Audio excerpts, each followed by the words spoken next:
Seven Seas Waterpark and Resort, located in Cagayan de Oro City, Philippines, is one of the country's most popular and exciting water theme parks. Known for its pirate-themed attractions, the park features world-class slides, wave pools, and family-friendly activities that offer fun and adventure.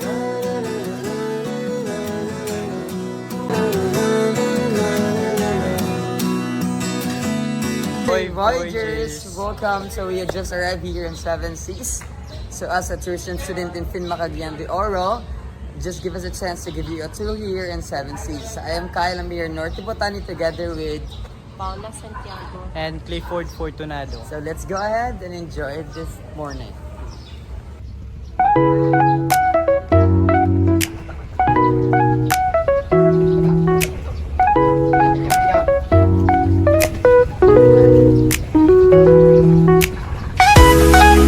Before heading home, guests can stop by the souvenir shop, which offers themed merchandise such as shirts, hats, toys, keychains, and collectible items inspired by the park's attractions. It's the perfect place to grab souvenirs that will remind you of your visit and complete the Seven Seas adventure.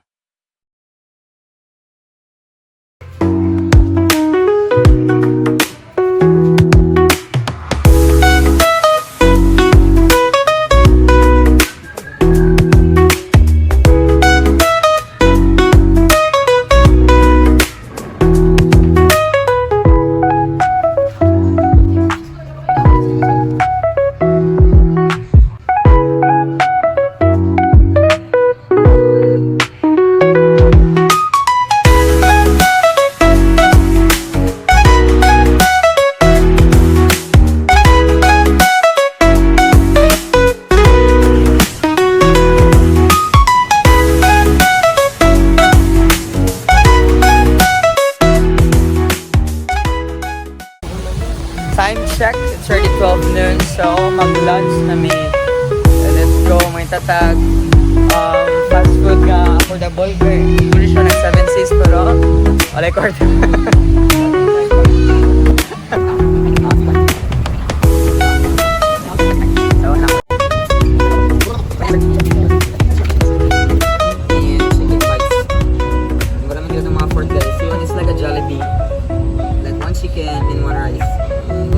Here, chicken bites, with fries and chicken. Same naman yata yun.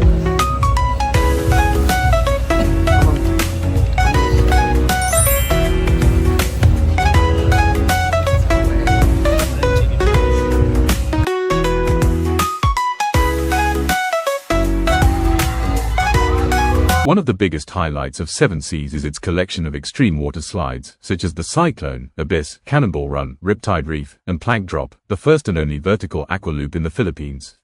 These slides are built for thrill seekers who want a truly heart-pounding experience. For families and younger guests, the park also offers gentler slides and splash zones, making sure everyone has something to enjoy.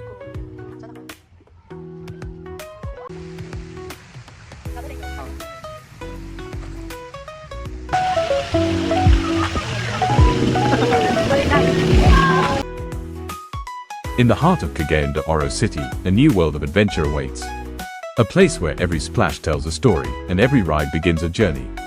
Welcome to Seven Seas Waterpark, Mindanao's first and only world-class pirate-themed water paradise.